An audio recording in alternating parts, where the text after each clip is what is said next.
Tout avait commencé en 1917 aux États-Unis. La Première Guerre mondiale fait rage en Europe et le président Woodrow Wilson veut que son pays entre en guerre.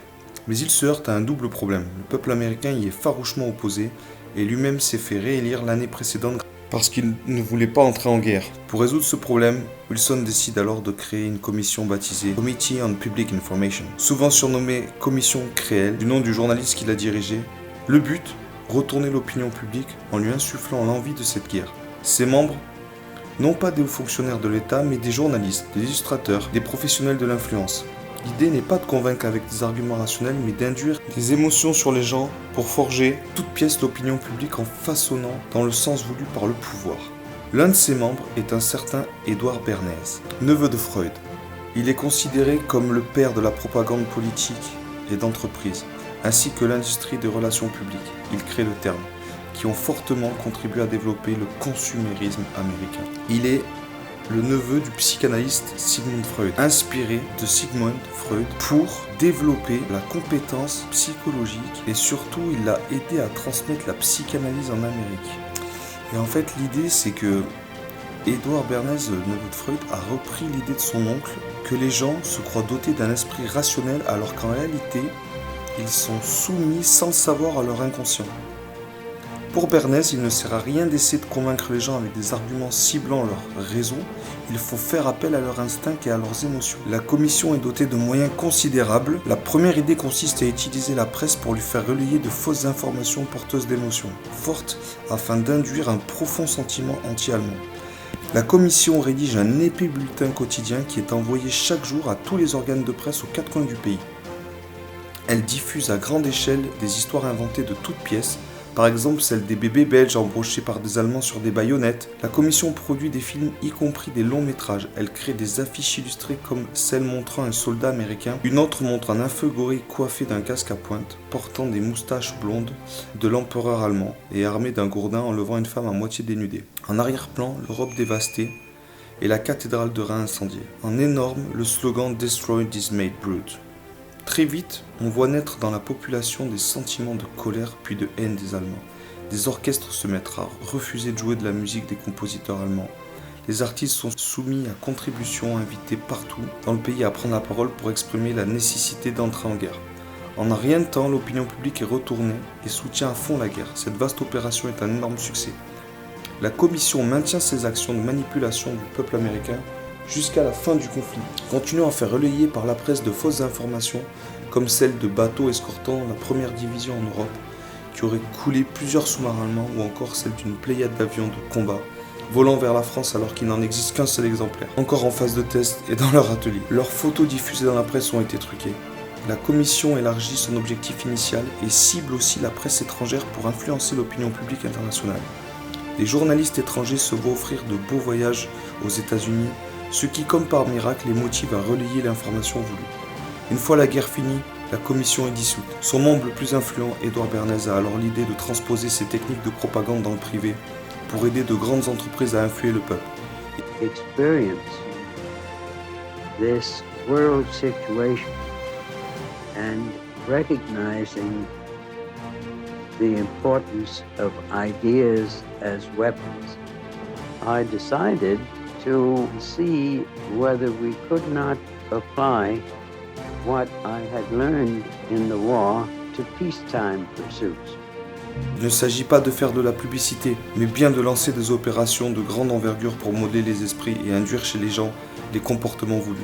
Il écrira plus tard l'étonnant succès que la commission a rencontré pendant la guerre a ouvert les yeux d'une minorité d'individus intelligents sur les possibilités de mobiliser l'opinion pour quelque cause que ce soit. Bernays crée une agence de conseil en relations publiques, terme qu'il invente pour l'occasion. Toujours en vogue 100 ans plus tard, les clients affluent. Bernays développe sa pratique en s'appuyant sur les sciences sociales, psychologie, psychologie sociale, sociologie, psychanalyse, sociopsychologie. Il utilise des relais d'opinion et souvent parmi eux deux cibles de choix, les journalistes et les médecins. Pourquoi les médecins ? Parce qu'ils inspirent respect et confiance. On s'en remet à eux pour notre santé, on a donc l'habitude de suivre leurs recommandations. Les actions que Bernays entreprend pour le compte de ses clients sont d'une efficacité redoutable. Les résultats pleuvent, les clients se multiplient dans les domaines très variés. Et il y a une campagne qui a fait fureur, c'était celle du bacon. Une campagne totalement à l'image des actions de Bernays. Le fabricant veut accroître ses ventes. Comme d'habitude, Bernays voit grand. Il a l'idée de développer pour lui l'ensemble du marché du bacon.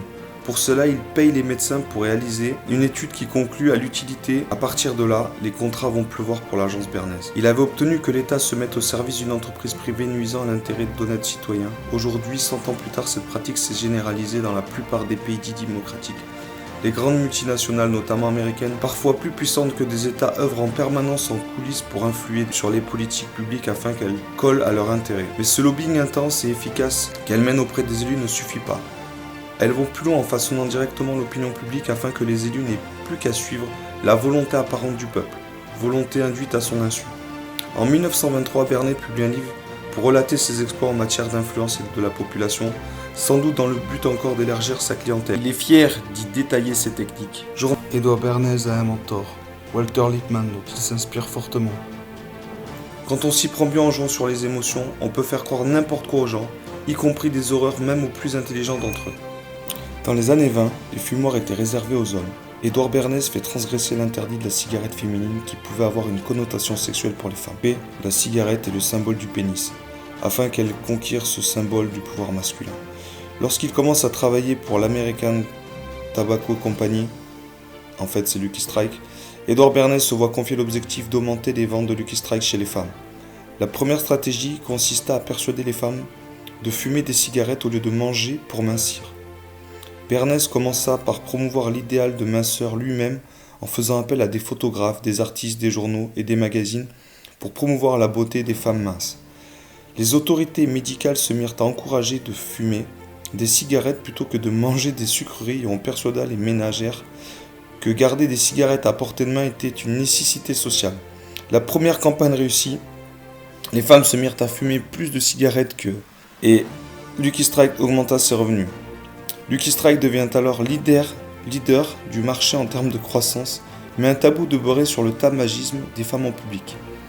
Edward Bernays consulta le psychanalyste Abraham Brill, selon qu'il était normal que les femmes veuillent fumer du fait de leur émancipation, de leur désir réprimé de porter moins d'enfants et de faire le travail d'homme de leur ressembler. Ce qui fait de la cigarette un étendard de liberté. Edward Bernays recruta alors dans cette optique un groupe de femmes pour fumer des cigarettes, torche de la liberté, lors du défilé du dimanche de Pâques 1929 à New York.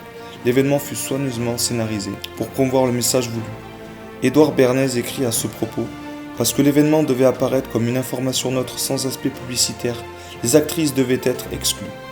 D'autre part, si des jeunes femmes défendant le féminisme du Parti des femmes par exemple, pouvaient participer et par là même faire de la publicité au mouvement, serait également positif. Si elles doivent être belles, elles ne doivent pas être trop stéréotypées. Elles ne doivent pas simplement fumer en descendant les marches de l'église, elles doivent se joindre au défilé de Pâques en soufflant la fumée de manière ostentatoire. Le défilé se déroule comme prévu, tout comme la publicité qui suivit et des vagues de femmes se mirent à fumer à travers le pays.